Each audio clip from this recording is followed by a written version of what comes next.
የአውሮፓ ትልቅ ክለቦችን የተመለከተ ወቅታዊና ዕለታዊ ጥንቅሮችን ከምታደምጡበት የዩቲዩብ ቻናላችን የመረጃ ሰዓታችን ላይ ትገኛላችሁ። ለዚህም ሰዓት ለእናንተ ውድ አድማጮቻችን በርከት ያሉ ስፖርታዊ ጥንቅሮችን ይዘንላችሁ መጥተናል። እስከ ፕሮግራማችን ፍጻሜ ተቆያላችሁ። አስቀድመን ግን ከሀገር ቤት እና ከአህጉራችን አፍሪካ የተወሰኑ መረጃዎችን እናጋራችኋለን። ከዛ በአውሮፓ የመረጃ ሰዓታችን ትልቆቹን ክለቦች የተመለከቱ ወቅታዊ ጥንቅሮችን እናነሳለን። በተለይም በቡድን ዜና ሃንስ ፍሊክ ከዚህ በኋላ የተነቃበትን የጨዋታ ስታይሎትን አይቀይሩም ወይ ተብለዋል። እሳቸው ምን ሲደረግ እያሉ ይገኛሉ። ለመሆኑ እሳቸው ይሄ የሃይላይን ኦፍሳይድ ትራፕ አጠባበቅ ጉዳይ አምናና ዘንድሮ እንዴት ያለ ንጻር ያለው በባርሴሎና ቤት ከጉዳትም ጋር በተያዘ ሰፊ መረጃ እየወጣ ይገኛል። ተጨማሪ መረጃ ይዘናል። አሽራፍ ሐኪሚን ያሰበውን ተጫዋች እናነሳለን። ከአሰልጣኝ ሹምሽር ጋር በተያዘ አነጋጋሪውን ቡድን በአውሮፓ መድረክ እናነሳለን። ከዛ በእግር ኳስ ከዋክብቶች ክርስቲያኖ ሮናልዶ በማለዳው መረጃችን ተጨማሪ የሚያነሳቸው ነጥቦች አሉ። ከመረጃችን ጋር አያይዘን እናነሳዋለን። የሜሲ ዝውውርን በተመለከተ ተጨማሪ መረጃ ይዘን መተናል። በእግር ኳስ ሁሉንም ነገር አሳክቻለሁ፣ ጫሜን መች እንደምሰቅል ግን አላቅም እያለ ነው ሜሲ። ተጨማሪ መረጃ እናነሳለን። የከዋክብቶቹ አድናቂዎች እስከ ፕሮግራማችን ፍጻሜ ቆዩን። የእንግሊዝ ፕሪሚየር ሊግ የመረጃ ሰዓታችን ላይ አስቀድመን እስከዛሬውን እስከ 11ኛ ሳምንት ያለውን ምርጥ 11 እንነግራችኋለን። ማን ተካቷል ማን አልተካተተ የሚለውን የፉትቦል ትዊትን መረጃ ይዘናል። የፕሪሚየር ሊግ ክለቦች የስፔን ክለቦች ላይ ኃያልነታቸውንም እያየን እንገኛለን። ፊል ፎደን ስለዛች ፎቶም ተናግሯል። በሲቲ መረጃችን እናነሳታለን። ከዛ በመቀጠል ሃላንድን በተለየ መንገድ ልናነሳ ወደናል። ተቆዩናላችሁ። በሊቨርፑል የመረጃ ሰዓታችን ሊቨርፑልን ተጫዋቾችና የሪያል ማድሪዱን ግብ ጠባቂ እናነሳለን። በተለይም ግብ ጠባቂው ቨርጅል ቫን ዳይክ ሴቦዥ ላይ ሳህላ ጋር የነበረውን አንድ ቅጽበት ያስታውሳል። እናነሳዋለን። የሊቨርፑልም ደጋፊዎች ቆዩን። በእንግሊዝ ፕሪሚየር ሊግ 25,000ኛዋ ግብ የተቆጠረችው በዩናይትድ ተጫዋች ነው። ተጫዋቹ ስለዛች ግብ የሚለው ነገር አለ። የዛሬ 9 ዓመት ነው የተቆጠረችው የፕሪሚየር ሊግ 25,000ኛ ግብ። ማን እንዳስቆጠራት የምታስታውሱ ካላችሁ ግን ንገሩን። ከዛ ውጪ ሌጀንዶች ስለ ዩናይትድ የሚሉት ነገር አለ። ጄሰን ዊልኮክስ የማንቸስተር ዩናይትዱን ተጫዋች ሉክ ሾን፣ ኮቢ ሜኖን ዝውውር የተመለከተ ተጨማሪ መረጃ ይዘናል። ከዛ በማንቸስተር ዩናይትድ የመረጃ ሰዓታችን ከምናነሳቸው ሰዎች ውስጥ አንደኛው ሰር አሌክሳንደር ቻክማን ፈርጉሰን ነው። ምክንያት አለን። ትቆዩናላችሁ። በአርሰናል በኩል የፕሪሚየር ሊጉን ዋንጫ ለማንሳት አሁን ከየትኛውም ክለብ በላይ ወደ 72% አካባቢ በአማካይ ተቀምጦለታል። ቀጣይ ጨዋታው ደግሞ ከሰንደርላንድ ጋር ነው። ግራኒት ዣካም ከአርሰናል ጋር ይፋጠጣል የሚለን ነገር አለ። በተለይም የሱ የአርሰናል ቆይታውን ከማይክል አርቴታ ጋር ያነሳል። ተጨማሪ መረጃዎችን እናነሳለን። በቡድን ዜና ቡድኑን አርሰናል የቀድሞ ተጫዋች ጃክ ዊልሼር እናነሳለን። ከዛ ውጪ በአርሰናል ቤት ተጨማሪ መረጃዎችን ይዘናል። እስከ ፕሮግራማችን ፍጻሜ ቆዩ። ላይክ፣ ሰብስክራይብ፣ ሼር አድርጉን። በሐሳብ መስጫው ሳጥናችን ላይ ለምትልኩልን ሐሳብ አስተያየት ሁላችሁንም እጅግ አድርገን አመስጋኞች ነን። በሀገር ቤትና በአህጉራዊ ጉዳይ እንጀምር። የኢትዮጵያ ዋንጫ ሁለተኛ ዙር ዕጣ ማውጣት ስነ ስርዓት ተካሂዷል። ከህዳር 2 እስከ ህዳር 4 2018 ዓ.ም ውድድሮቹ ይካሄዳሉ። በአራት ስቴዲየሞች ጅማ ስቴዲየም፣ ሐዋሳ አርቲፊሻል ሜዳ፣ ሐዋሳ ዩኒቨርሲቲ ስቴዲየም እና አዲስ አበባ ስቴዲየም ጨዋታዎቹ የሚደረጉ ይሆናል። በዚህም የዕጣ ማውጣት ስነ ስርዓት ላይ ጅማ ላይ የሚካሄዱት ጨዋታዎች ሐላባ ከቦዴቲ ከተማ፣ ደብረ ብርሃን ከተማ ከአዲስ ከተማ ክፍለ ከተማ፣ እንደዚሁም ቢሾፍቱ ከተማ ከደሴ ከተማ ይጫወታሉ። ሐዋሳ አርቲፊሻል ሜዳ ላይ ሐረር ከተማ ከአቃቂ ቃሊቲ ከተማ፣ ንብ ከየካ ክፍለ ከተማ፣ ቤንች ማጂ ቡና ከጋሞ ጨንቻ ጋር ይጫወታሉ።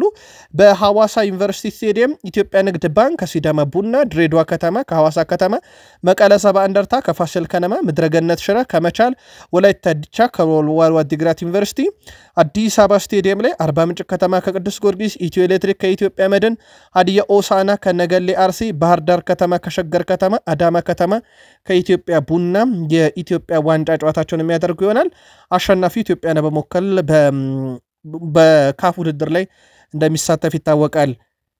የሴኔጋል እግር ኳስ ፌዴሬሽን ለሳዲዮ ማኒ ሐውልት ሰርተውለታል። ሐውልቱ ደግሞ በተለይም ለሀገሩ ላበረከተው በትውልድ ከተማው ላይ ላበረከተው አስተዋጽኦ ነው። ሳዲዮ ማኒ ሀገሩን በመርዳት ይታወቃል። በተለይም የትውልድ መንደሩን ብዙ መሰረተ ልማቶች አሟልቷል። ሕክምና፣ ትምህርት፣ የቴሌኮም አገልግሎትን ጨምሮ በርካታ መሰረተ ልማቶችን በትውልድ ከተማው አበርክቷል። እንዳጠቃላይ ለሴኔጋል ዜጎች የበኩሉን በማበርከት ይታወቃል። ዜጎችን በመርዳት ይታወቃልና ገንዘቡን በመልካም ነገር ላይ ካዋሉ አፍሪካውያን ተጫዋቾች ውስጥ አንዱ የሚጠቀሰው ሳዲዮ ማኔ ነው። ምናልባት ከኢትዮጵያ እግር ኳስ ተጫዋች ይሄንን ያደረገ እንደ ተምሳሌት ሊጠቀስ የሚችል ኢትዮጵያዊ እግር ኳስ ተጫዋች የምታውቁት ካለ ግን ብታሰፍሩልን ደስ ይለናል። ላሚን ያማል በአማካኝ ዘንድሮ በጨዋታ አንድ የግብ አስተዋጽኦ ያበረክታል። 10 ጨዋታ ነው የተጫወተው፣ 5 ጎል 5 አሲስት፣ በአጠቃላይ በ10 ጨዋታ 10 የግብ አስተዋጽኦ አለው። ስለዚህ በጨዋታ በአማካኝ አንድ የግብ አስተዋጽኦ አለው እንደማለት ነው። ቁጥሩን ካነጻጸረው ጥሩ የሚባል ቁጥር ነው። በእርግጥ የላሚን ያማል ብቃት ወርዷል ብሎ ለመተቸት በጣም ይቸግራል። ምክንያቱም ባርሴሎና እንደ ቡድን ብዙ እየተወቀሰበት ያለ ጊዜ ነው። ምናልባት ላሚን ያማልን ከእግር ኳስ ሜዳ ውጭ ያለ ወቅታዊ ህይወቱ ጫና ውስጥ ከተተው እንጂ በብቃት ደረጃ የሚያስቆጥራቸው ጎሎች፣ ቴክኒኮቹ በጣም አስደናቂ ናቸው። ኤልሼ ያስቆጠረው ግብ በጣም አስደናቂ ነው። በአውሮፓ ሻምፒዮንስ ሊግ ክለብ ብሩጅ ላይ ያስቆጠራት ግብ ደግሞ ምናልባት የባርሴሎና ደጋፊዎች ዳግም ሜሲን አይናቸውን ጨፍኖ እንዲያስቡ ያደረገች አይነት ግብ ናት። በእርግጥ እሱ በግቧ ምክንያት ታነጻጽሩኝ ከሱ ጋር ቢልም ድንቅ ነበር። ያው ደጋፊዎች ያቀረቡበትን ተቃውሞ ምላሽ ሰጥቶበታል። ምርጥ ስለሆንኩኝ ነው ብሏል። ምርጥ ነበር በጨዋታው ላይ። ምናልባት ጨዋታውን የተከታተላችሁ አድርሱን። የሃንሲ ፍሊክ ሃይላይን አሁን ተነቅቶበታል ማለት ይቻላል። በነገራችን ላይ አምና እስከዚህ ሰዓት ድረስ 26 ኦፍሳይድ የተቃራኒ ቡድን ተጫዋቾች ተይዘው ነበር በባርሴሎና። ዘንድሮ ግን 4 ብቻ ነው። ግን የባርሴሎና ሃይላይን አሁን የተነቃበት ይመስላል። ብዙ ግቦችም እየተቆጠረባቸው ነው። ምናልባት የሪያል ማድሪድ እና የባርሴሎና ኤል ክላሲኮ ጨዋታ ላይ የቪኒሺየስ የኬሊያን መባፔ በጣም አስደናቂ ግብ የተሻረችው በኦፍሳይድ ነው። በጣም በጥቂት ሴንቲሜትሮች ነው ኬሊያን መባፔ የተያዘው። ግን ግብ ሲያስቆጠርባቸው እንዴት ከመሃላቸው ሶልኮ እንደወጣ ይታወቃልና እሳቸው ይህን ነገር አይቀይሩትም ወይ ተብሎ ጠይቀው ነበር። በፍጹም እንደማያደርጉትና በዚሁ እግር ኳስ መንገድ እንደሚቀጥሉ የእሳቸውን የጨዋታ ስታይል ለተወሰነ ቡድን ብለው እንደማይቀይሩ አስታውቀዋል ሃንሲ ፍሊክ። ከዚህ ጋር በተያያዘ ግን ፍራንኪ ዲዮንግ ይሄ ከአምናው ሲዝን ጋር ራሳችንን ማነጻጸር የለብንም። አምና የአውሮፓ ምርጡ ቡድን አይደለንም። ስለዚህ ዘንድሮ ያንን ማነጻጸር የለብንም። ዘንድሮ ደግሞ የባሰ ግብ እየተቆጠረብን ነው። እሱም ማሻሻል አለብን ብሏል። ሃንሲ ፍሊክ ግን ይሄን ሃይላይን አልቀይረውም ብለዋል። ፌራን ቶሬዝ መሻሻል አለብን ብሏል። በተለይም በአውሮፓ ሻምፒዮንስ ሊግ ትልቅ መሻሻል ያስፈልገናል። በዚህ ስህተት እየቀጠልን ሻምፒዮን መሆን አንችልም። በጣም ትልቅ ስህተቶችን እየሰራን ነው፣ መሻሻል አለብን ሲል ተደምጧል። ከኤሪክ ጋርሻ ጋር በተያያዘ የአፍንጫው መሰበሩ ተረጋግጧል። ባርሴሎናዎችም አረጋግጧል። ስለዚህ ሕክምና ያስፈልገዋል ተብሏል። በጨዋታ ጉዳት አጋጥሞት ነበረ። በቃለ መጠይቅም ላይ ተመልክተነው ነበረ። የአፍንጫው አጥንት መጠነኛ አደጋ አጋጥሞታል። እናም አፍንጫው አካባቢ የደረሰውን የስብራት አደጋ በቀጣይ በሕክምና ያስተካክሏል ተብሏል። ስለዚህ በቀጣይ ጨዋታ የመገኘት እድሉ በባርሴሎና በኩል በጣም ዝቅተኛ ነው ተብሎ ይጠበቃል። ሼዝኒ ለባርሴሎና ባረጋቸው ያለፉት 16 ጨዋታ 13ኛ ግቡን ያስተናገደው። በእርግጥ አምና ሁላ ታምር ሲሰራ የቡድኑ ቁልፍ ግብ ጠባቂ እሱ እንደነበረ ይታወቃል። በእርግጥ በአውሮፓ ሻምፒዮንስ ሊግ ምሽት እሱ ላይ በተሰራ ጥፋት ተብሎ ግብ እንደተሻረላቸው ይታወቃል። ያው ግቧ በጣም አከራካሪ ናት። በርካቶች መሻር የለበትም ጥፋት አልተሰራም ሼዝኒ ላይ ላሉ ገሚሶች ጥፋት ነው እያሉ ነው። የእናንተ ምልከታ ማድረስ ትችላላችሁ። ሼዝኒ ግን ባለፉት 16 ጨዋታ 13ኛ ግቡን ያስተናገደው። 2 ጎሎችን ያስቆጠረበት ደግሞ የክለብ ብሩጁ ተጫዋች ካርሎስ ፎርብስ ነበረ። ፔናልቲ አግኝተው ተሽሮ ነበረ። ያው ተገቢ ነው ብሏል። መሻሩ ግን ትክክለኛ ውሳኔ አይደለም ብዬ ነው የማስበው። ያስቆጠርነው ግብ የተሻረበት መንገድ ነው፣ በፍጹም ጥፋት አልነበረም ብሏል። የጨዋታው ምርጥ ነበረ። የሳምንቱ ምርጥ ተጫዋቾች ውስጥም ገብቷል። ከጥቂት ደቂቆች በኋላ ይፋ ያደርጋል የአውሮፓ ሻምፒዮንስ ሊግ የሳምንቱን ምርጥ። ይሄም ተጫዋቾቹ እንደሆነ ይታወቃል። 2 ጎሎችን ክለብ ብሩጅ ላይ ለክለብ ብሩጅ ባርሴሎና ላይ ያስቆጠረ ፎርብስ በቫር የተሻረውን ፔናልቲ ልክ ነው፣ ግን ጎሉ መሻር አልነበረበትም፣ በጨዋታ እንቅስቃሴ ያስቆጠር ነው ብለዋል። ብዙ የማይስቀውን ላውታሮ ማርቲኔስን እናንሳ። በነገራችን ላይ ላውታሮ ማርቲኔስ ሲስቅ ተመልክቼው አላውቅም ብለዋል የኢንተሩ አሰልጣኝ ክርስቲያን ቹቪ። በፍጹም ሲስቅ አይቼው አላውቅም። ምናልባት አንዳንድ ጊዜ በእጆቹ ይዘህ ልታስቀው ትችላለህ ጉንጩን እንጂ ሲስቅ አታየውም ብለዋል። ላውታሮ ማርቲኔስ ግን ግብ ካስቆጠረ በኋላ የአሽራፍ ሐኪሚን ደስታ አገላለጽ ተጠቅሟል። ምክንያቱ ደግሞ ሰሞኑን አሽራፍ ሐኪሚ ጉዳት አስተናግዷል።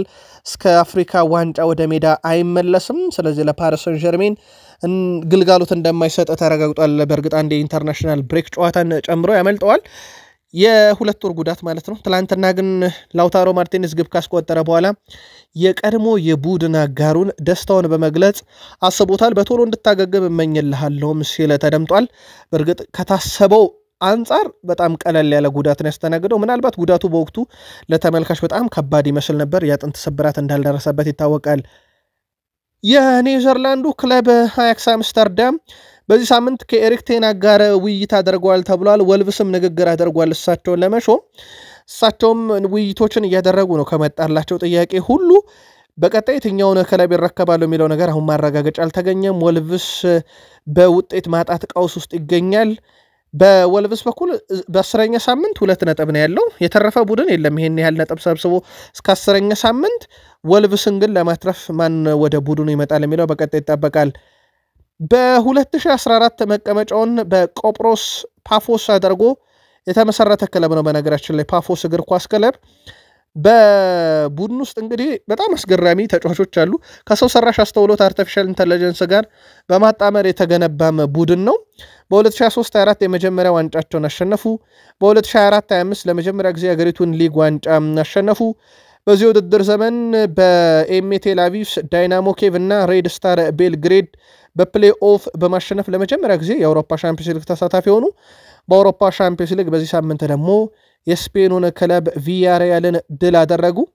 ለቄጵሮስ እግር ኳስ ራሱ ታሪክ ነበረ፣ የሌለ ፈንጠዝያ ነበረ በስቴዲየሙም። ይህን ጨዋታ በማለዳው መረጃችን በስፋት አድርሰናችሁ ነበር። ስለ ቄጵሮሱ ክለብ ፓፎስ ግን ትንሽ መረጃ እናክልላችሁ ብለን ነው። በማለዳው መረጃችን ምናልባት ተከታተላችሁትናል ብለን እናስባለን። ካልተከታተላችሁ ግን ፊፋ አዲስ ሽልማት ያዘጋጃል። ልክ እንደ ዓለም የኖቤል ሽልማት የሰላም ሽልማትን በስፖርት ዓለም ብቻ ሳይሆን በየትኛውም እንቅስቃሴ ለሰላም የሚሰሩ ሰዎችን ፊፋ ሸልማለሁ ብሎ ነበረ። ይህ ሽልማት ዳርዳርታው ለዶናልድ ትራምፕ ነው ብያችሁ ነበረ በማለዳው መረጃችን ላይ። ክርስቲያኖ ሮናልዶ ዶናልድ ትራምፕ በዓለማችን ላይ ዓለምን ለመቀየር ምርጡ ሰው እሳቸው ናቸው እያለ ይገኛል። ወዳጅነታቸው ጥልቅ ነው ከክርስቲያኖ ሮናልዶ ጋርም። በእርግጥ ዶናልድ ትራምፕ በእንግሊዝ የዩናይትድ ደጋፊ ናቸው ተብሎ ይታማሉ። የተረጋገጠ ነገር ባይኖርም ማለት ነው። ግን ከክርስቲያኖ ሮናልዶ ጋር የቀረበ ወዳጅ ናቸው። ከሮናልዶም እንግዲህ መለያ ደርሷቸዋል። የክርስቲያኖ ሮናልዶ 7 ቁጥር መለያ። ክርስቲያኖ ሮናልዶ እሳቸው ዓለምን መቀየር ይችላሉ ብሏል። ከሰሞኑ ደግሞ ፊፋ ሽልማት ሸልማለሁ ብሏል ለመልካም ስራ የሰሩትን። እሳቸው ደግሞ የኢስራኤልና የጋዛን ጦርነት በማስቆም ሂደት ላይ ትልቅ ሚና ነበራቸው። ኖቤል እንዴት አመለጠኝ በሚል በዚህ ዓመት የተቆጡት ዶናልድ ጄ ትራምፕ ምናልባት ፊፋ ይከሳቸው ይሆን? አንድ አድማጫችን ፊፋ እቅዱ እሳቸውን ከፍ ማድረግ ነው፣ ምክንያቱም ኖቤል አመልጧቸዋል። እሳቸውን በዚህ ሽልማት ከፍ ካደረገ በኋላ ግን ይህ ሽልማት ይቀራል እያለ ነው። ሽልማቱ ስነ ስርዓት በቀጣይ ወር የዓለም ዋንጫ የምድብ ድልድል ይፋ ሲደረግ እንደሚሰጥ ይታወቃል። ጫማዬን መቼ እንደምሰቅል አላውቅም ብሏል ሊዮኔል አንድሬስ ሜሲ።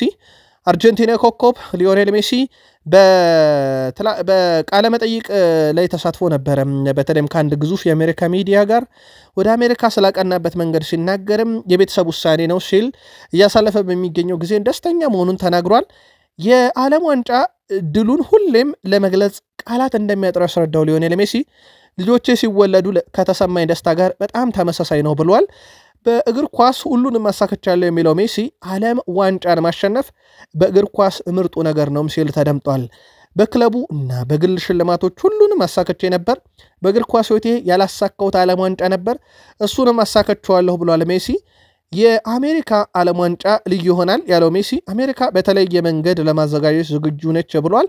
የእግር ኳስ ህይወቴ ረጅምና ቀጣይ ነው፣ ነገር ግን መቋጫ ይኖረዋል። ቀኑ ግን መቼ እንደሆነ ማወቅ አልችልም ብሏል። እስከ 2028 በኢንተር ማያሚ የሚያቆየውን ኮንትራት ፈርሟል። ጋላታሳራዮች ደግሞ የዓለም ዋንጫ እስኪጀመር እረፍቱን እኛ ጋር ሳልፍ ብለውት ነበረ። በነገራችን ላይ ለሜሲ ቅርብ የሆኑ ምንጮች ወደ ጋላታሳራይም እንደማያመራ አረጋግጧል። ስለዚህ ሜሲ የት ነው እረፍቱን የሚያሳልፈው? በግሉ ልምምድ እያደረገ ወይንስ አንድ ክለብ ተቀላቅሎ የዓለም ዋንጫ እስኪደርስ? ምክንያቱም የአሜሪካ ሜጀር ሊግ ሶከር ይጠናቀቃል ከጥቂት ወራት በኋላ። የት ሄዶ ያሳልፋል የሚለው ግን በቀጣይ በትልቁ ይጠበቃል። እንግሊዝ ደረስን። የእንግሊዝ ፕሪሚየር ሊግ በአስደናቂ ሁኔታ ቀጥሏል። የ11ኛ ሳምንት ጨዋታን በቀጣይ እንመለከታለን። የ11ኛ ሳምንት ምን ለየት እንደሚያደርገው ትላንት በዚህ ሰዓት በነበረን መረጃ ነግረናቸዋል። ከቼልሲና ወልቭስ ጨዋታ ውጭ አብዛኞቹ ክለቦች ጨዋታቸውን የሚያደርጉት በደረጃ ሰንጠረዡ አጠገባቸው ካለው ክለብ ጋር እንደሆነ ይታወቃል። እስከ 10ኛ ሳምንት ግን በነበረው እንቅስቃሴ ምርጥ 11 ማን ነው በሚል ፉትቦል ቲዩት ከተመልካች ባሰባሰበው ድምፅ ግብ ጠባቂ ዳቪድ ራያ ተመርጧል። አራት ተከላካዮች ሶስቱ ከአርሰናል ናቸው። ጋብሪኤል ማጋሌሽ፣ ሳሊባ እና ቲምበር። ትሩፈርት ነው ከበርንማውዝ የተመረጠውም ብቸኛው ነው። የ6 ቁጥር ቦታው ከአርሰናል ለዴክላን ራይስ፣ የ10 ቁጥር ቦታና 8 ቁጥር ቦታ ላይ ዣካና ካይሴዶ ተመርጠዋል ከሰንደርላንድ እና ከቼልሲ። ሶስቱ የፊት መስመር አጥቂዎች ብራያን ቤሞ ከማንቸስተር ዩናይትድ፣ አንቶኒዮ ሲሜኒዮ ከበርንማውዝ እንዲሁም ሃላንድ ከማንቸስተር ተመርጠዋል። እስከ 10ኛ ሳምንት ምርጥ ተብለው የተመረጡ ምርጦች ናቸው። የእናንተን በሐሳብ መስጫ ሳጥናችን ላይ የጎደለውን ተጫዋች ካለ ልታካትቱልን ትችላላችሁ። እኛ የፉትቦል ቲዩትን ከተመልካች ባሰባሰበው ድምፅ ያቀረበውን ነገር ናችሁ። የእንግሊዝ ክለቦች የአውሮፓ ሻምፒዮንስ ሊግ የዘንድሮ ጉዟቸው ውስጥ 8 የስፔን ክለቦችን ገጥመዋል። ከአንድ ክለብ ውጪ ሁሉም ተጋጣሚዎቻቸውን ረትተዋል። አንድ ክለብ እሱም ኒካስል ዩናይትድ በባርሴሎና በዚህ ዓመት 2-1 የተሸነፈበት ነው።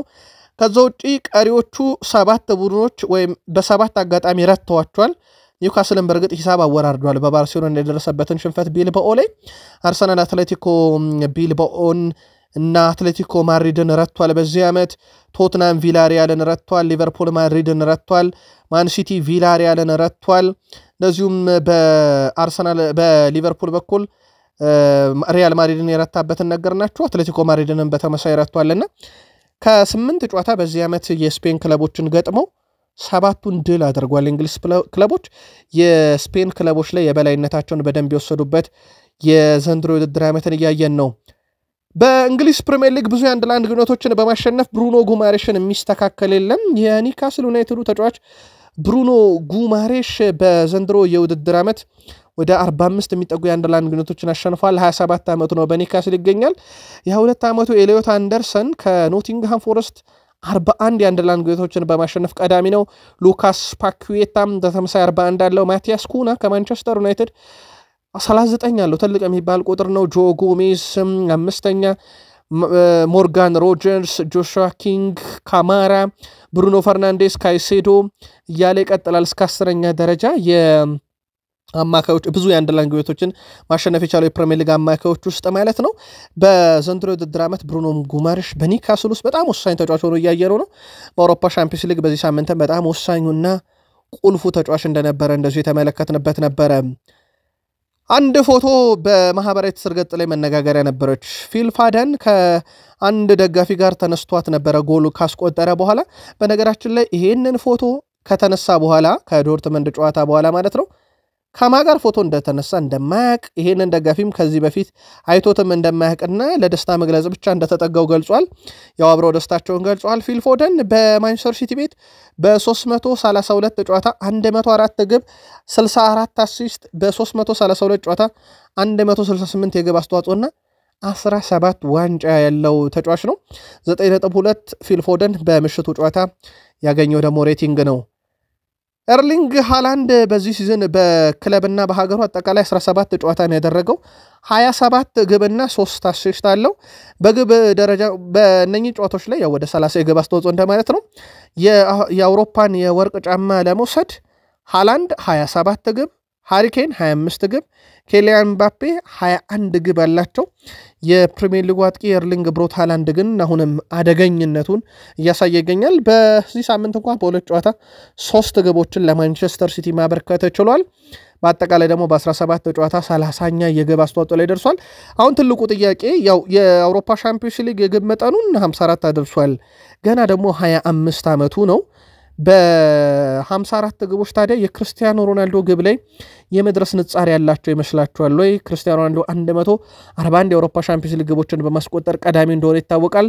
ለዛ ሪከርድ መንደርደር ይችላል ወይ? ከ25 ዓመቱና ካለው 54 ግብ አንጻር መልከታችሁን አጋሩን።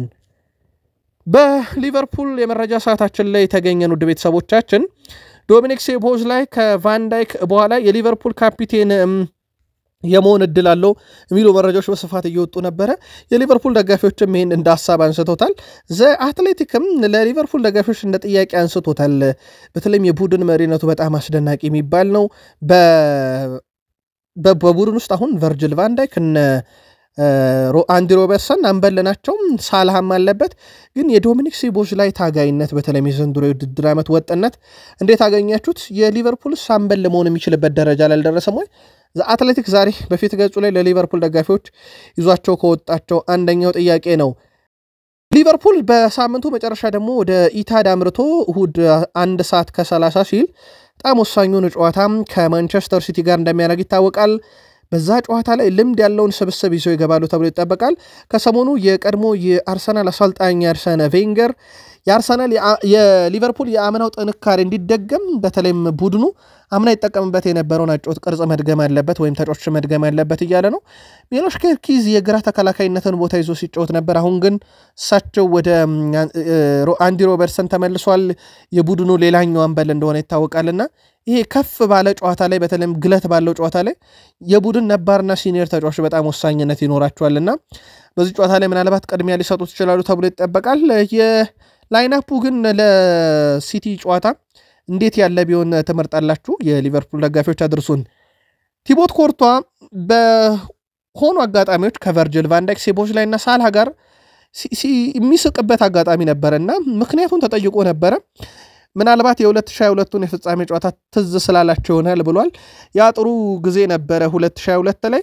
በዚህኛውም ጨዋታ በርካታ ኳሶችን አድኛለሁ ግን አላሸነፍንም፣ ማሸነፍን መርጥ ነበር ብሏል። ከጨዋታው መጠናቀቅ በኋላ በሰጠው ሐሳብ ፕሪሚየር ሊጉ 25,000ኛዋ ግብ የፕሪሚየር ሊግ 25,000ኛዋ ግብ የተቆጠረችው በዩናይትድ ተጫዋች ነው። እሱም ደግሞ ዝላታን ኢብራሂሞቪች ነበረ በወቅቱ ያስቆጠራት ለማንቸስተር ዩናይትድ ሲጫወት።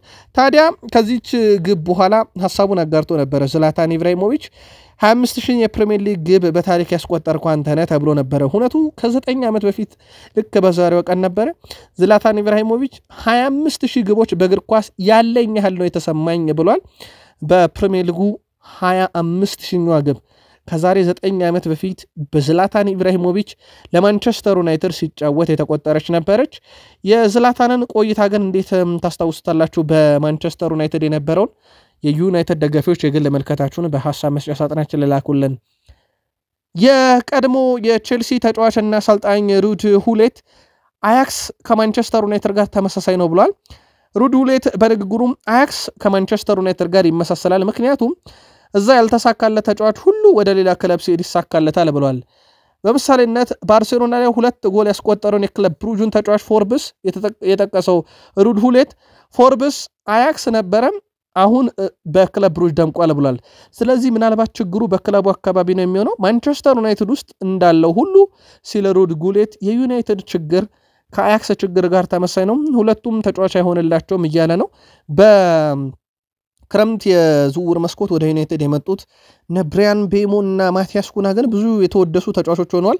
ምናልባት ከዩናይትድ ከለቀቁ በኋላ ደግሞ ራሽፈርድ በጥሩ ሁኔታ ላይ ይገኛሉ። እና አንቶኒ ምናልባት የጋርናቾን ጊዜ ሊፈልግ ይችላል እንደ ምሳሌ ካነሳቸው ነው። ከዛ ውጭ ግን እሱ እንደ ትልቅ ስህተት የቆጠረው የጆሽኮ ዜርኪዚ ቦሎኛ ለቆ ወደ ዩናይትድ መምጣት ወይም የጣሊያን እግር ኳስ ለቆ ዩናይትድ መምጣት ጥሩ ያልሆነ ሲል ሐሳቡን አጋርቷል። በማንቸስተር ዩናይትድ በኩል ጄሰን ዊልኮክስ ነጥብ መጣል በጣም ያበሳጫል ብለዋል። ነገር ግን አንዳንድ ጊዜ በጨዋታ ላይ ያሉ ሁነቶችን መገምገም ያስፈልጋል፣ መማሪያም ይሆናሉ። 1 ነጥብ ከሽንፈት 1 ነጥብ በራሱ ተገቢ ነው ብለዋል። በተለይም ከኖቲንግሃም ፎረስት ጋር የነበረው ጨዋታ ላይ ቡድኑ ማሸነፍ ነበረበት። ነገር ግን ቢያንስ ከሽንፈት 1 ነጥብ መጋራት ይሻላል። ነጥብ መጣላችን ግን በወቅቱ በጣም አበሳጭቶኛል ብለዋል እሳቸው። ዩናይትድ ያው ወደ ወጥ ብቃት የመጣበት ተከታታይ 3 ድል አሳክቶ ኖቲንግሃምን የገጠመበት ነበር። በእርግጥ በዛ ሰዓት ለዩናይትድ በጣም የሚያስቆጩ አጋጣሚ በጣም ደካማውን ኖቲንግሃም ፎረስትን የገጠመው። በዛ ላይ ሻንዳይክ አዲሱ አሰልጣኝ የእግር ኳስ ፈልሰፍናቸው ለዩናይትድ ይመቻል ተብሎ በጨዋታ ላይ ቢጠበቅም ግን በሚመች መልኩ ለዩናይትድ አልቀረቡም ነበር እሳቸውም እና ጨዋታው 2-2 ተጠናቆ እንደነበረ የሚዘነጋ አይደለም። እንግሊዛዊው የቀድሞ የማንቸስተር ዩናይትድ ተከላካይ ስፍራ ተጫዋች ፊል ጆንስ በሰጠው ሐሳብ ላይ የቀድሞ ሉክሾ ተመልሷል ብሏል። እርሱ አሁን እጅጉን የራስ መተማመንና ምቾት የሚሰማው ተጫዋች ሆኗል። ክለቡን በተገቢው መልኩ እያገለገለ ነው ብሏል። እሱ በኖቲንግሃም ጨዋታ እንኳን አስፈላጊ ብሎኮችን ሲያደርግ ነበረም ብሏል። ሉክሾ ከሚደነቅበት ባህሪዎች መከላከሉ አንዱ ነው፣ ጨዋታ የማንበብ ብቃቱ ነው። ይህንንም ዘንድሮ በአዲስ መልክ አሳይቶናል ብሏል። ምንም እንኳን ያለ ቦታው ማለትም በመሃል ተከላካይ በግራው ሳይድ ቢጫወትም እስካሁን ባለው ግን ድንቅ ብቃቱን አሳይቷል። በተጨማሪም ኳስን ወደፊት እየገፋ የሚሄድበት መንገድ እና ተጫዋቾችን የሚያነሳሳበት መንገድ እርሱ ወደ ቀደመ ሉክሾ እንደተመለሰ ማሳያ ነው ብሏል። ዩናይትድ በሉክሾ ብቃት ባርግጥ ጥያቄ የሚያነሳ አንድም ተመልካች ደጋፊ አሰልጣኝም አልገጠመም በሉክሾ ብቃት ላይ ችግሩ ጉዳት ነው ከጉዳት ሲመጣ ደግሞ የፊትነስ ችግር አሁን ግን በሙሉ ፊትነሱ ላይ ይገኛል በጣም አስደናቂ ብቃቱን እያሳየ ነው የቀድሞ ተጫዋቹን መስክሮለታል ዩናይትዳውያን ደጋፊዎችስ የእናንተን አጋሩን የቀድሞ የማንቸስተር ዩናይትድ ተጫዋች ዌስ ብራውን ኮቢ ማይኖ ማቆየት ተመራጩ ሐሳብ ነው ብሏል ሆኖም በዚህ መልኩ ኮቢ ጋር መቀጠል ከባድ መሆኑን የገለጸው ብራውን መጫወት የሚፈልግበት የመጨረሻው ደረጃ ላይ ደርሷል ብሏል ነገሩ ከባድ ይሆናል የሚለው ብራውን ኮቢን በአሰልጣኙ በኩል ያው እንደማያሳልፉት ታውቃል ኮቢና አሰልጣኙ በጥሩ ግንኙነት እንዲቀጥሉና አሰልጣኙ ኮቢ ወደ ቡድኑ ይመልስ ዘንድ ምን ማድረግ እንደሚጠበቅበት እንግዲህ ቢያስቡበት ወይም ውይይት ቢደረግ ጥሩ ነው ብያስባለሁ እናም በዩናይትድ የሚቀጥልበት መንገድ ቢመቻች ጥሩ ነው ብያስባለሁ ብሏል የቀድሞ ተጫዋች ዌስ ብራውን ያው የኮቢ ማይኖ መልቀቅ የሚቀር አይመስልም ያው በውሰት ነው የሚሆነው እስከ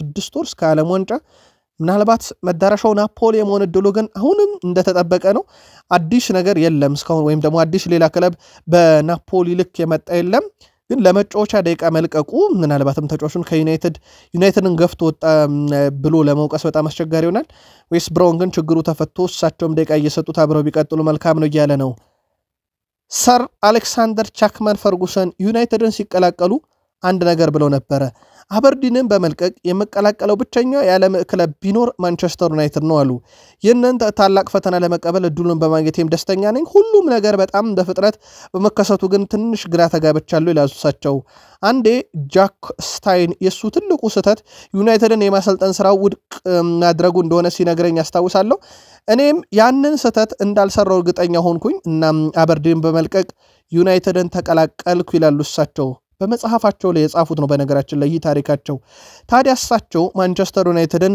ልክ በዛሬዋ ቀን ከ39 ዓመት በፊት በመረከብ ማሰልጠን ጀመሩ 1500 ጨዋታን ዩናይትድን መሩ 895ቱ ድል ነው 38 ዋንጫዎች እንዳጠቃላይ አንስተዋል ከዚህ ውስጥ 13ቱ ፕሪሚየር ሊግ 10 ኮሚቲ ሺልድ 2 ሻምፒዮንስ ሊግ 5 ኤፍኤ ዋንጫ 4 የሊግ ዋንጫ 1 የክለቦች ዓለም ዋንጫ 1 የካፕ አሸናፊዎች ዋንጫ 1 ኢንተርኮንቲኔንታል ዋንጫን አንስተዋል በዩናይትድ የመጨረሻ ዋንጫቸው የፕሪሚየር ሊግ ዋንጫ ነበረ 2012-13 የውድድር ዓመት ከዛ በኋላ ዩናይትድ አሰልጣኙን በዳቪድ ሞይስ ጀምሮ እስከ ሩበን አሞሪም ደርሷል ዘ ስፔሻል ዋን ጆዜ ሞሪኖ ነቫን ዓለም የቀድሞ ተጫዋቾችም በኬርቴከርነት ቢሆን ይህን ቡድን ይዘውት ነበረ ግን የሳቸው ቡድን የመጨረሻው ፌዝ ላይ ደረሰ ነበርና ከዛ በኋላ በቃለት ዩናይትድ ዳግም ሊያንሰራራ በሩበን አሞሪም ስር ዘንድሮ እየተዘወረ ነው ለማንኛውም የ39 ዓመት በፊት ልክ በዛሬዋ ቀን ነበር ታሪካዊ ሰው ሰር አሌክሳንደር ቻክማን ፈርጉሰን ዩናይትድን አንድ ብለው የተረከቡት ስለ ሰር አሌክሳንደር ቻክማን ፈርጉሰን ምትሉት ካለ በሉን ኦፕታ የፕሪሚየር ሊግ ዋንጫን በተመለከተ አርሰናል 71.5% አንደኛ ሆኖ ያጠናቃል ሲል ሁለተኛ መውጣትን እንኳን 18.3% ነው የሰጠው ያ ማለት አርሰናል ከሁለተኛ ይልቅ አንደኛ ሆኖ ለማጠናቀቅ ጥንቅቅ ያለ ቡድን ነው ብሏል ያው ሲቲን ሁለተኛ እድል ሰጥቶታል ለዋንጫው ሊቨርፑልን ሶስተኛ እድል ሰጥቶታል ከዛ ዋንጫ ለማንሳት ሌላ ቀድመ ግምት ከሰጣቸው ወይም ትልቅ ሬት የተሰጠው ከአርሰናል ማንቸስተር ሲቲ ሊቨርፑል ቀጥሎ ቼልሲ ነው በነገራችን ላይ 1.8% ዋንጫ የማንሳት ንጻሬ ተቀምጦለታል ከዛ ትልቅ ቁጥር ሊባል የሚችለው የክሪስታል ፓላስ ነው 0.9 አካባቢ ተሰጥቶታል አስቶን ቪላ 0.7 እያለ ይቀጥላል ዩናይትድ ከቶትናም ሆትስፐርስ አካባቢ ነው የተሰጠው 0.6 አካባቢ ለማንኛውም እንዳጠቃላይ ግን የፕሪሚየር ሊግ ዋንጫን የማንሳት ቅድመ ግምት ሁሉ ወደ አርሰናል አምርቷል አርሰናል ከሰንደርላንድ ጋር የሚያደርጉት የሳምንቱ ጨዋታ ደግሞ በጣም ወሳኝ ምዕራፍ ነው በተለይም በዛ ጨዋታ ላይ ሲቲና ሊቨርፑል እርስ በርስ መጫወታቸው ለአርሰናል በጣም ወሳኝ ነውና ጨዋታውን ደግሞ አስቀድሞ ነው የሚያደርገው አርሰናል ይሄ በጣም ጥሩ አጋጣሚ ሊፈጥር ይችላል የማሸነፍ ንጻሬውም ከ71.5% ከፍ ሊል ይችላል ታዲያ ግራኒት ዣካ የቀድሞ ክለቡን ይገጥማል አርቴታን ያስታውሳል በመጀመሪያ የልምምድ ቀን ሲመጣ ተዘበራርቆ የነበረውን መልበሻ ክፍል ከማስተካከል ነው የጀመረው ይላል በመጀመሪያው ቀን ያየሁት ነገር ለራሴ ይሄንን ሰው በትልቅ ደረጃ እንድጠብቅ ያደረገኝና ስራውም አስተሳሰቡም የማሰልጠን ሂደቱ የራስ መተማመኑ ፕሮግራሞቹ እያንዳንዳቸው ነገር አስደናቂ እንደሆነ ተመልክቻለሁ ብሏል። በ2019 አርቴታ ከመጣ በኋላ ሙሉ በሙሉ ለውጦኛለን ብሏል። በግል ራሱን ደግሞ ግራኒት ዣካ ማንነቴን በመቀየር ሂደት ላይ ትልቁ ሰው ነበር ብሏል። በራሴ በጣም እርግጠኛ ነኝ ብሏል። ፕሮፌሽናል ነበርኩኝ ግን አርሰናል ማይክል አርቴታ ከመጣ በኋላ ደግሞ የኔ ፕሮፌሽናልነት አድጓል ብሏል። አንደኛው የነበሩብኝን ቢጫ ካርድ ቀይ ካርዶች አላስፈላጊ በተለይም ቀይ ካርዶችና ይሄ የነበረብኝን ያንን የካርድ ድክመቴን የቀየረልኝ ማይክል አርቴታ ነው። በዚህ በጣም አመሰግነዋለሁ ብሏል። በተቃራኒው ቅዳሜ የቀድሞ ክለቡን አርሰናልን ግራኒት ዣካ ይፋለማል። አሰልጣኝ ማይክል አርቴታ ታዲያ እንደተመሰከረላቸው በግራኒት ዣካ በአውሮፓ ሻምፒዮንስ ሊግም ኦፕታ 64 በመቶ አንድን ጨዋታ የማሸነፍ ንጻር ያላቸው አሰልጣኝ ብሏቸዋል። አሁን የሳቸው ፈተና በአውሮፓ ሻምፒዮንስ ሊግ ባየር ሙኒክን በመግጠም ፈተናውን እንግዲህ የሚፈተኑት ይሆናል። አርሰናል 8 ተከታታይ ጨዋታ ጎል ሳይቆጠርበት በማሸነፍ አዲስ ሪከርድ ከሰበረ በኋላ ባየር ሙኒክ በሁሉም ውድድሮች 16 ተከታታይ ድሎችን ካሸነፈ በኋላ ሁለቱም በየሊጎቻቸው አናት ላይ ሆነው ሁለቱም በአውሮፓ ሻምፒዮንስ ሊግ ሁሉንም ጨዋታ አሸንፈው ሁለቱም በአውሮፓ ሻምፒዮንስ ሊግ አንድም አቻ ያልወጡ ሁለቱም በአውሮፓ ሻምፒዮንስ ሊግ አንድም ሽንፈት በዚህ ዓመት ያልገጠማቸው የአርቴታ ቡድን በአስደናቂ ብቃቱ በዚህ ዓመት በመከላከል ሂደቱ ያሳየበት የኮምፓኒ ቡድን እጅግ ፈጣን የሆኑ ደግሞ አጥቂ በተቃራኒ ያለው ሁለቱ ክለቦች ፍልሚያ ካሁኑ በጉጉት እየተጠበቀ ነው። በነገራችን ላይ ጨዋታው የሚደረገው በኢትዮጵያን አቆጣጠር ህዳር 13 2018 ከኢንተርናሽናል ብሬክ በኋላ ነው። ግን የማይክል አርቴታ ምናልባትም ትክክለኛ ፈተና እያሉት ነው በዚህ ዓመት። ያኔ እውነተኛውን ፈተና ይፈተናሉ ወይስ ከዛ በፊት እንደ ቶትናም ሰንደርላንድ ያሉ ክለቦችን ሲገጥሙ ይህ ፈተና ይጠብቃቸዋል? የምንመለከት ይሆናል። ጃክ ዊልሼር ስለ ዴክላን ራይስ ይናገራል። በጨዋታ ሂደት ላይ እንደሱ ተጽዕኖ የሚያደርግና ጥሩ እንቅስቃሴ በወጥነት የሚያሳይ ሌላ ተጫዋች አሁን አላየውም ብሏል። ሪቻርድሰን የቀድሞ የሲቲ ተጫዋች ግን እኔ ከአንድ ቡድን ውስጥ አንድ ተጫዋች አውጥቼ ማድነቅ አልወድም፣ ምክንያቱም በቡድን ውጤት የማምን ሰው ነኝ። ማይክ ቀጥሎም ግን አርቴታ ደግሞ ይህን የመሰለ ስብስብ ስለሰራ ክብር ግን ይገባዋል ብሏል። ዴክላን ራይስ ማውራት እፈልጋለሁ፣ አጨዋወቱ ወደ ሌላ ደረጃ ነው ያሸጋገረው። እያወራው ያለሁት የዓለማችን ላይ ካሉ ምርጥ እግር ኳስ ተጫዋቾች ውስጥ አንዱ ስለሆነው ራይስ ነው ብሏል። በዌስትሃም ቤት እያለም ድንቅ እግር ኳስ የሚጫወት ተጫዋች ነበረ። እንዲሁም በወቅቱ አንዳንድ ጋዜጠኞች የራይስን ያጨዋወትና ቦታውን ላይ ስላለው ሚና እሱን ሲወቅሱ አስተውላለሁ። ግን ራይስ እንደተነሳበት ወቀሳ ሳይሆን ለመሃል ሜዳ ክፍል ተጫዋች በጣም ወሳኝ መሆኑን ያስመሰከረ አሁን ደግሞ በአርሰናል መጥቶ ያንን በደንብ ያረጋገጠ ተጫዋች ነውና እኔ በአንድ ተጫዋች ቡድን ይገነባል ብዬ ባላምንም ግን ዴክላን ራይስ እንደግል እያሳየ ባለው ብቃትና እድገት በጣም ደስተኛ ነኝ ብሏል። እናም ተጫዋቹ ክብር ይገባዋል ብለዋል። አርሰናል 2025ን አንድ ብለው ከቆጠሩ በኋላ ሚኬል ሜሪኖ 11 ግቦችን አስቆጥሮላቸዋል ለአርሰናሎች፣ ቀሪዎቹን ለስፔን ያስቆጠራቸው። ከዛ በኋላ ትሮሳርድ፣ ራይስ፣ ማርቲኔሊ 9 ያላቸው ከሜሪኖ በተሻለ ለጎሉ ቀርበው የሚጮቱ ተጫዋቾች ናቸው በላይናፕ። ግን ያው ሚኬል ሜሪኖ እነኚህ ግቦች ላይ ደረሰው በ10ኛ 9 ቁጥርነቱ ነው። ሚኬል ሜሪኖ የሳምንቱ ምርጥ ተጫዋች እጩ ነው፣ በአውሮፓ ሻምፒዮንስ ሊግ እንደተካተተ ይታወቃል። ይህን ተጫዋች በተመለከተ በሰሞኑ መነጋገሪያ አጀንዳም እንደነበረ ይታወቃል። ተጫዋቹ በአርሰናል እያሳየ በሚገኘው ብቃት በርካቶች ደስተኛ ናቸው። አሁን አርሰናል አማራጭ የለውም። 9 ቁጥሩ ዮኬሬሽ አይደለም ሚኬል ሜሪኖ ነው። አበቃ።